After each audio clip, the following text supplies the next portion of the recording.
So thank you very much for coming in to talk with us. Can you tell us a little bit about your film?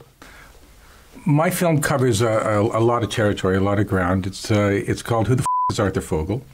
And it's about one of the most important yet unknown players in the music industry today. Arthur manages the production for probably the top touring artists in the world. Madonna, Lady Gaga, U2, The Police. He's done seven of the top-selling tours of all time. And he changed the face of rock and roll. He changed the face of touring. He changed the touring model and did it in a time when the music business was going through incredible change. And so my film is really about a peek behind the curtain, about seeing actually what happens with touring, how does it work with the biggest artists in the world, and it's an amazing world that no one has really looked at before, as well as mapping out what the changes have been in the last 15 years in the music business, how the music business has evolved, how it's changed, and how it continues to change. What is one of the biggest challenges you faced while filming this project?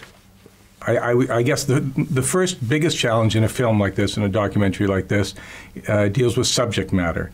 And the first thing you need to do is you need to get your subject to agree that he's going to be the subject of a film. And I think in the case of this film, I mean, that was a bit of a struggle with Arthur, because Arthur is a very personal, quiet character who really has stayed out of the light, out of the public light. And he stayed purposely under the radar. He stays away from publicity. And that was actually my impetus for making the film initially. Being at Raindance, how does that make you feel? What does that mean to you have your film at Raindance?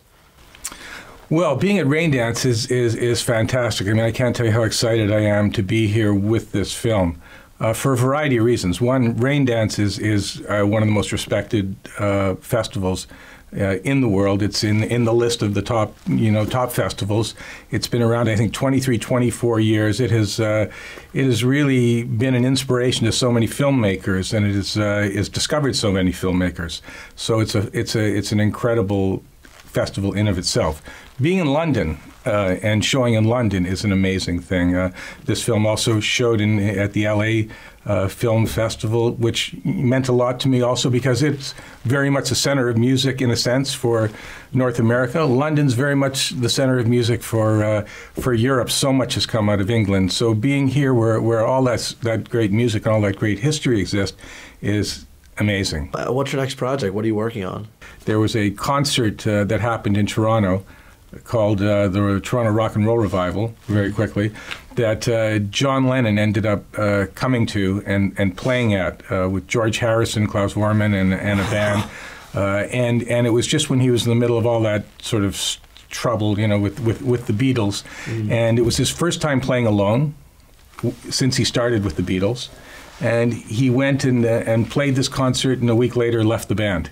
Wow. He left the Beatles. So there's an amazing story there about the concert, and there's footage that exists there from Dave Pennebaker that shot that concert. So that, I think, is a fascinating piece of rock and roll history and culture that I'm pretty excited to move forward on.